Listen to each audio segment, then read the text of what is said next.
अगर दलितों, पिछड़ों, आदिवासियों की बात होगी तो आप विरोध करें। वंदे मातरम जैसे महत्वपूर्ण विषय पर मुझे अपनी बात कहने का अवसर दिया। मान्यवर, मैं सोच रहा था कि वंदे मातरम के बारे में उसके 150 वर्ष पूरे होने पर यह चर्चा सरकार के द्वारा क्यों प्रायोजित कराई जा रही है।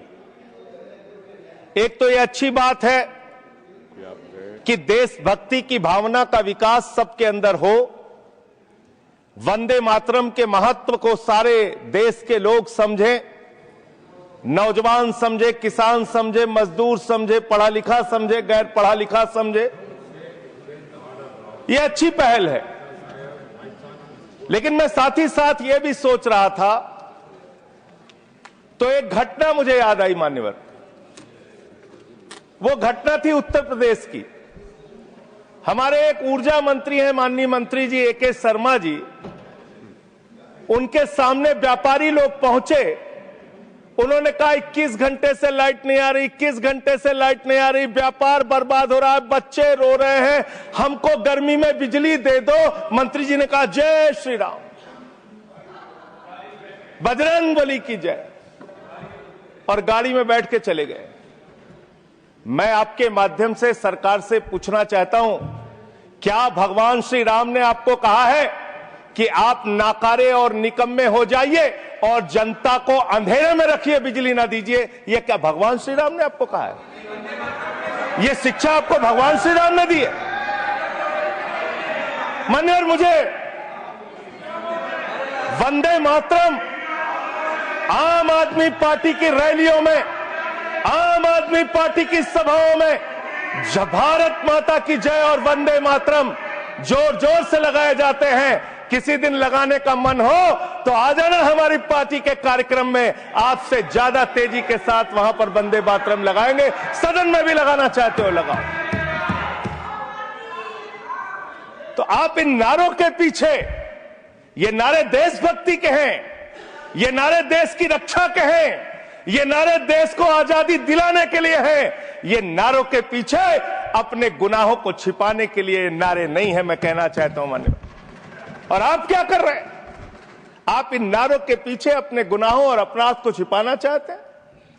वंदे मातरम का मतलब क्या है? वंदे मातरम का मतलब है मातृभूमि की वंदना। मातृभूमि की वंदना। हम मातृभूमि की वंदना करते हैं, तो आप कैसे मातृभूमि की वंदना कर रहे हैं? अरे 1 रुपए में तो एक आम नहीं मिलता। आपने 1 रुपए में अडानी को 1050 एकड़ जमीन और 10 लाख आम और लीची के पेड़ दे दिए। ये मातृभूमि की वंदना, ये आपकी मातृभूमि की वंदना है। आप मातृभूमि को बेचकर मातृभूमि की वंदना कर रहे हैं। ये मातृभूमि की, आज वंदे मातरम पे ही बात करूंगा सर। मातृभूमि की वंदना, मातृभूमि की वंदना हिंदुस्तान के एयरपोर्ट को बेच के नहीं हो सकती। मातृभूमि की वंदना रेल को बेच के नहीं हो सकती, सेल को बेचकर नहीं हो सकती, समुद्री तटों को बेचकर नहीं हो सकती, कोयला और गैस को बेच के नहीं हो सकती, हिंदुस्तान की जमीनों को बेच के नहीं हो सकती। तुम लोग मातृभूमि को बेचने वाले लोग हो, तुम मातृभूमि की वंदना करने वाले लोग नहीं हो। मान्यवर, वंदे मातरम पे ही सुनिए। आज वंदे मातरम के अलावा कुछ बोलूंगा ही नहीं। मातृभूमि की वंदना, इस मातृभूमि की वंदना में जब यहां पे लीडर ऑफ द अपोजिशन बोल रहे थे, मान्यवर, honourable I am not yielding sir, I am not yielding sir, sir I am not yielding sir, I am not yielding sir. जब लीडर ऑफ अपोजिशन बोल रहे थे, ऑथेंटिकेट इट प्लीज देन। जब leader, sir I am not yielding, sir I am not yielding. जब यहां पे leader of opposition बोल रहे थे, नो पॉइंट ऑफ ऑर्डर, खड़गे साहब, उनके मुंह से नो पॉइंट ऑफ ऑर्डर, दलित शब्द निकल गया, दलित शब्द निकल गया। पूरी की पूरी भारतीय जनता पार्टी हाउस में खड़े होकर विरोध करने लगी। दलितों से इतना चिढ़ है आपको? क्या दलित भारत माता के बच्चे नहीं? क्या पिछड़े भारत माता के बच्चे नहीं? क्या आदिवासी भारत माता के बच्चे नहीं? अगर दलितों, पिछड़ों, आदिवासियों की बात होगी तो आप विरोध I'll करोगे। have to give it to LOH. आप विरोध I'll have to करोगे। give it to LOH. You are not on the topic. LOH. Just yield a minute. LOH. Sir दो बातें हैं। Please. LOH is on his legs. LOH is on his legs. Sir दो बातें हैं। एक तो हम चाहते हैं कि डिबेट, हेल्दी डिबेट हो, तर्कों के साथ हो। अभी इन्होंने आरोप लगा दिया कि दलितों पर बीजेपी वाले एकदम हल्ला करने लगे। ऑन रिकॉर्ड है, मैंने कहा है दलित के विषय में कि ये हमारे पूज्य हैं, हमारे भाई हैं, ये ऑन रिकॉर्ड है। इस तरीके के स्वीपिंग स्टेटमेंट्स न दें और इस हाउस के माध्यम से देश को गुमराह न करें, नंबर 1। नंबर 2, आपने कहा ये बेच दिया, ये बेच दिया, ये बेच दिया। आई से please authenticate on the floor of the house what ever you have charge. देखिए आज सर बहुत अच्छी बात गृह मंत्री जी भी कह के गए और लीडर ऑफ द हाउस भी कह रहे हैं कि जो कुछ भी मैं बोलूं उसको ऑथेंटिकेट करूं। और मैं आपसे अनुरोध कर रहा हूं सर कि अगर मैं ऑथेंटिकेट ना करूं तो मेरे खिलाफ कार्रवाई की जाए। एक एक चीज मैं ऑथेंटिकेट करूंगा। अगर मैं कोई बात कह रहा हूं तो उसको ऑथेंटिकेट करूंगा। दूसरी बात, शहीद खुदीराम बोस की बात हुई सर, कल उस सदन में चर्चा हुई। हिंदुस्तान के सबसे युवा क्रांतिकारी जिन्होंने फांसी के फंदे को चूमा, वंदे मातरम का नारा लगाया। शहीद खुदीराम बोस, शहीद रोशन सिंह, शहीद राजेंद्र लहड़ी, शहीद अशफाक उल्ला, शहीद राम प्रसाद बिस्मिल, शहीद प्रफुल्ल चाकी, हिंदुस्तान के तमाम क्रांतिकारियों ने जब फांसी के फंदे को चूमा, शहीद आजम भगत सिंह, शहीद सुखदेव, शहीद राजगुरु, सबने वंदे मातरम का नारा लगाया। सबने वंदे मातरम का नारा लगाया। और शहीद खुदीराम बोस को अब आप याद कर रहे होंगे, मैं पिछले 31 साल से 3 दिसंबर को शहीद खुदीराम बोस की जयंती का आयोजन करता हूं। मेरी संस्था का नाम शहीद चंद्रशेखर आजाद के नाम पे है। शहीद खुदीराम बोस हिंदुस्तान के वो क्रांतिकारी थे, जब उनको फांसी के फंदे पे चढ़ाया गया और उनका जब अंतिम संस्कार हुआ तो जो राख उनके अंतिम संस्कार से निकली मान्यवर, उसको बंगाल की माए तावीज बना के अपने बच्चों को पहनाती थी कि ऐसे ही बनना हिंदुस्तान के लिए क्रांतिकारी। यह इतिहास, यह हिंदुस्तान का इतिहास। लेकिन मैं आपके माध्यम से इस सरकार से पूछना चाहता हूं, आपके पुरखे इस वक्त क्या कर रहे थे जब शहीद आजम भगत सिंह वंदे मातरम लगा रहे थे, शहीद सुखदेव वंदे मातरम लगा रहे थे, शहीद राजगुरु वंदे मातरम का नारा लगा रहे थे, शहीद खुदीराम बोस वंदे मातरम का नारा लगा रहे थे। उस वक्त आप क्या कर रहे थे? क्या कर रहे थे आप? वंदे मातरम का नारा लगाकर लोग जेल गए, लाठियां पड़ी उनको। मैं आपके माध्यम से इस सरकार से पूछना चाहता हूं, आरएसएस के 4 लोगों का नाम बताओ जो वंदे मातरम नारा लगा के जेल गए, उनका नाम बताओ आप। 4 लोगों का नाम बताओ आप, अपने 4 पुरखों का नाम आप बताओ। आप नहीं बता सकते क्योंकि आजादी के आंदोलन में आपका कोई इतिहास नहीं। आजादी के आंदोलन में आपका कोई इतिहास नहीं, यही आपकी कुंठा है। तो इसलिए कभी आप कहते हो सरदार वल्लभ भाई पटेल आपके हैं। अरे भैया, सरदार वल्लभ भाई पटेल ने आरएसएस के ऊपर बैन लगाया था, यह रिकॉर्डेड हिस्ट्री है। और जब 18 महीने जेल में रखा गया आरएसएस के लोगों को राष्ट्रपिता महात्मा गांधी की हत्या के अपराध में, जब उनको छोड़ा गया, बैन हटाया गया, तो उसमें शर्त लगाई कि आप राष्ट्रीय ध्वज को मानेंगे, यानी कि आप तिरंगे झंडे को भी नहीं मानते थे। आपने 52 साल तक हिंदुस्तान का तिरंगा झंडा आरएसएस के मुख्यालय पे नहीं फहराया सर, नहीं फहराया। और 3 लोगों ने आरएसएस के मुख्यालय पर जब ये झंडा फहराया, उन तीनों के नाम मैं पढ़ रहा हूं, विजय, उन्मत, दिलीप, इन तीनों लोगों के खिलाफ आरएसएस ने एफआईआर दर्ज कराई। किस अपराध में? कि हमारे दफ्तर में तिरंगा क्यों फहरा दिया। और कितने साल तक मुकदमा लड़े? 13 साल तक मुकदमा लड़े। यह है आपकी असलियत। आप तिरंगे का विरोध करते हैं, भारत के राष्ट्रीय ध्वज का विरोध करते हैं। जो लोग तिरंगे और राष्ट्रीय ध्वज का विरोध कर सकते हैं, वो भारत माता के सच्चे सपूत नहीं है, वो नहीं है हमारे निगाह में। और मैं आपको बताता हूं सर,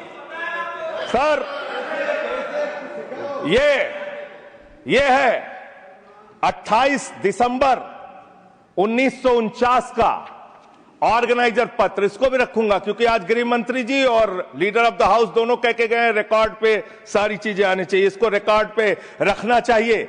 इतिहास देश को पता चलना चाहिए किन लोगों ने देश के साथ गद्दारी की, किन लोगों ने तिरंगे का विरोध किया, किन लोगों ने राष्ट्रगान का विरोध किया। आपको ये पढ़ के सुनाना चाहता हूं, ये ऑर्गेनाइजर है, क्या लिख रहा है। What is the moral sanction behind government's choice of Jan Gana Man, except that it can be made an item of entertainment. आप राष्ट्रगान का विरोध कर रहे हैं, आप भारत के राष्ट्रगान का विरोध कर रहे हैं, आपके मुख्य पत्र में भारत के राष्ट्रगान का विरोध लिखा गया है। इसके लिए भारत के प्रधानमंत्री को और पूरी की पूरी भारतीय जनता पार्टी को, जो अपने आप को आरएसएस को अपना आदर्श मानती है, पूरे देश से माफी मांगनी चाहिए। ये रिकॉर्ड पे लाऊंगा सर, इसको रख लीजिएगा, ये रिकॉर्ड पे रखा जाए। मान्यवर, फिर से बोल दे रहा हूं, 28 दिसंबर 1949 ऑर्गेनाइजर अखबार जो आरएसएस का मुख्य पत्र है, और इस आरएसएस के मुख्य पत्र में फिर से लिख दे रहा हूं, फिर से पढ़ दे रहा हूं क्या लिखा हुआ है। What is the moral sanction behind government's choice of Jan Gana Man? Unnecessary will get provoked. It can be made an item of entertainment. Please continue. ये लिखा Sanjay ji unnecessarily provoke. Continue. अच्छा सर, मैं आपसे ये कहना चाहता हूं कि आपने तिरंगे का विरोध किया, राष्ट्रगान का विरोध किया, वंदे मातरम आपने लगाया नहीं कभी, कोई आपका व्यक्ति देश की आजादी के आंदोलन में जेल नहीं गया, कभी आपने कोई देश के लिए, हमारे यहां अवधि में कहावत है, नाखून कटाए के शहीद ना बना भैया। तू तो नाखूनों नहीं कटाया भैया, बिना नाखून कटाए शहीद बना चाहता है, बिना नाखून कटाए शहीद, ऐसे काम नहीं चलेगा सर। जिन्ना का भी जिक्र कल दूसरे सदन में हुआ, प्रधानमंत्री जी ने जिक्र किया। जिन्ना के साथ आपके कितने गहरे और मधुर संबंध थे, क्या इस देश के लोगों को पता है? नहीं पता, मैं बताता हूं। श्यामा प्रसाद मुखर्जी जी फजलुल हक की गवर्नमेंट में फाइनेंस मिनिस्टर थे, और फाइनेंस मिनिस्टर रहते हुए उन्होंने अंग्रेज गवर्नर को चिट्ठी लिखी थी। Shyama Prasad followed this and told Governor Herbert the administration of the Bengal province should be carried on in such a manner that in spite of the best efforts of the Congress, this Quit India movement will fail. ये चिट्ठी लिखी है। आपने भारत छोड़ो आंदोलन के खिलाफ आपके नेता, जनसंघ के पहले राष्ट्रीय अध्यक्ष और तत्कालीन गवर्नमेंट में जो वित्त मंत्री थे, उन्होंने चिट्ठी लिखी अंग्रेज गवर्नर को और कहा कि भारत छोड़ो आंदोलन, जो हिंदुस्तान के क्रांतिकारियों का आंदोलन था, जो देश की आजादी का आंदोलन था, वो आंदोलन कुचल देना चाहिए, खत्म कर देना चाहिए। ये है रिकॉर्डेड हिस्ट्री आपकी, ये आपको, आपके बारे में पूरे देश को पता रहना चाहिए। अब जिन्ना, हाँ, इसको भी सभा के पटल पर रखूंगा। जिन्ना और आपके रिश्ते क्या थे, कितने मधुर रिश्ते थे। एक राज्य में सरकार नहीं बनाई मान्यवर इन्होंने, नॉर्थ वेस्ट फ्रंटियर, सिंध प्रांत और फजलुल हक की गवर्नमेंट। फजलुल हक वो शख्स है जो पाकिस्तान बनने के बाद वहां की सरकार का गृह मंत्री बना। आपके रिश्ते उन लोगों के साथ थे, ये देश को पता होना चाहिए। इसलिए आप किसी को भी देशभक्ति का प्रमाण पत्र बांटने का काम मत कीजिए। आप वंदे मातरम लगाने का काम कर रहे हैं और देश की सुरक्षा के साथ खिलवाड़ कर रहे हैं।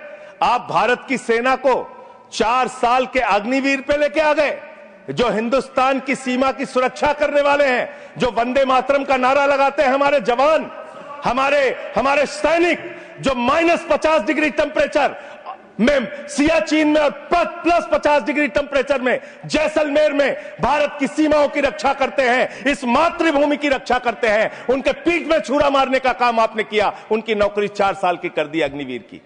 आपको मातृभूमि से प्यार है, आप देशभक्ति की बात करेंगे, आप देशभक्ति की बात कर रहे हैं। अरे मैंने साइकिल चोर सुना था, लॉकेट चोर सुना था, स्कूटर चोर सुना था, मैंने सुना था तमाम तरह के चोर होते हैं। आप लोग तो वोट चोर निकल गए हिंदुस्तान के अंदर, वोट चोर। 3 करोड़ वोट उत्तर प्रदेश में 3 करोड़ वोट की चोरी करने जा रहे हैं। कल की मीटिंग में पता चला 17.5% वोट उत्तर प्रदेश में काटे जाएंगे। आप ये कर रहे हैं, ऐसे लोकतंत्र को मजबूत करेंगे? ऐसे आप मातृभूमि की सेवा करेंगे? ऐसे आप मातृभूमि की वंदना करेंगे?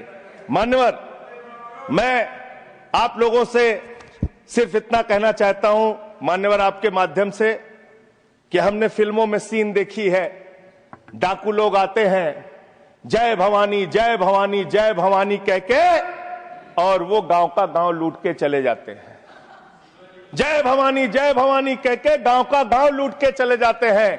हम इस देश के अंदर किसी भी सरकार को वंदे मातरम और भारत माता की जय लगाकर देश को लूटने की इजाजत नहीं देंगे।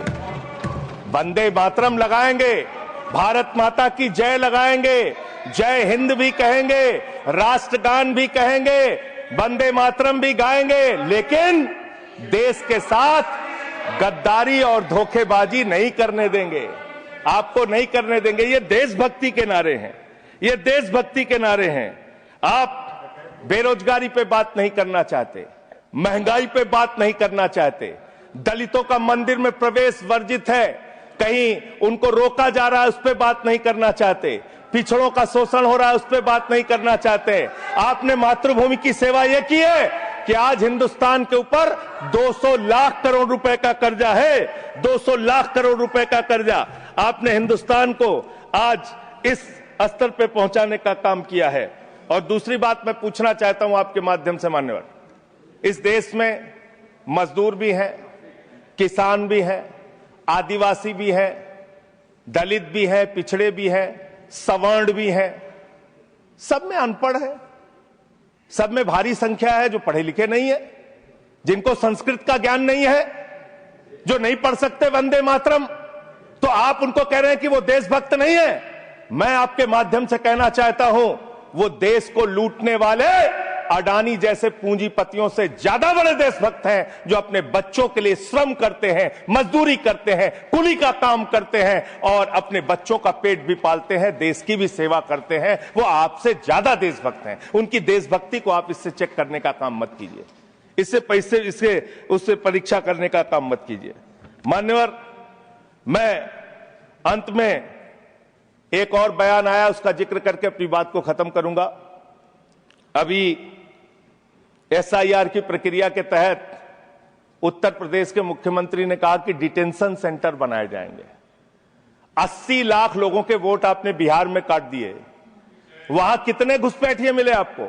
अरे भाई, ये भी मातृभूमि की बात हो रही है। आप लोग चाहते हैं बांग्लादेशी यहां पे आ जाएं, मातृभूमि को सुरक्षा को खतरा हो जाए? आपको तो चिंता वही है ना, वही तो बात कर रहा हूं। कितने बांग्लादेशी घुसपैठिया मिले? कितने बांग्लादेशी घुसपैठिया मिले? कितने बांग्लादेशी घुसपैठिया मिले? मात्र 315, जिसमें नेपाल के बाकी लोग सिर्फ 78 मुसलमान मिले। वहां 80 लाख लोगों के आपने वोट काट दिए। अब आप कह रहे हैं उनको डिटेंशन सेंटर में रखेंगे। उनको डिटेंशन सेंटर में आप रखेंगे जो हिंदू हैं, जिनके जो पूर्व IAS हैं। आप इस देश का सिर्फ माहौल बिगाड़ना चाहते हैं। आप इस देश को सिर्फ नकली नारों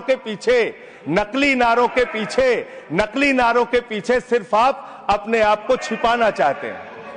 वंदे मातरम देशभक्ति का नारा है, भारत माता की जय देशभक्ति का। हां, दिल्ली में तो काटोगे ही आप, ठीक ही कह रहे हो, पहले से ही नियत बता दिया। दिल्ली की हालत तो कर दी आपने। अरे इसमें क्या लिखा हुआ है? इसमें क्या लिखा हुआ है? सुजलाम सुफलाम, सुजलाम सुफलाम, शुद्ध जल शुद्ध फल और मधुर वाणी। मधुर वाणी, मधुर वाणी कौन बोल रहा है? देश के प्रधानमंत्री मधुर वाणी बोल रहे हैं। मुजरा जैसे शब्दों, अरे भाई, इसी वंदे मातरम की सेकंड्स रह गए सर, वंदे मातरम की तो बात कर रहा हूं। हमारे पास और टाइम है सर, टाइम है सर। सर, मधुर वाणी, मधुर वाणी, मधुर वाणी। सर, जहरीली हवा और जहरीला पानी दिल्ली में दे रहे हैं।